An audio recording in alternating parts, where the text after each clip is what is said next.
கிருஷ்ணர் இந்த உலகத்தில் எதற்காக அவதரிக்கிறார் என்றால் தர்மத்தை நிலைநாட்டவும் அதர்மத்தை அழிக்கவும் இந்த உலகத்தில் அவதரிக்கிறார். விதமாக 5000 வருடங்களுக்கு முன்பாக பகவான் கிருஷ்ணர் பூவுலகில் அவதரித்திருக்கிறார்.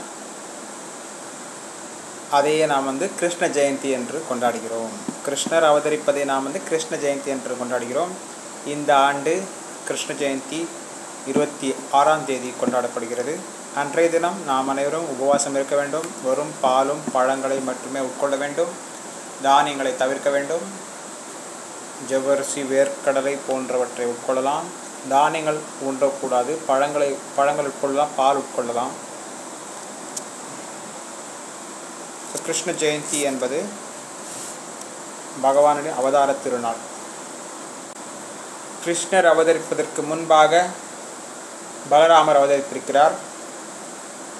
பிறகு கிருஷ்ணர் அவதரித்திருக்கிறார்.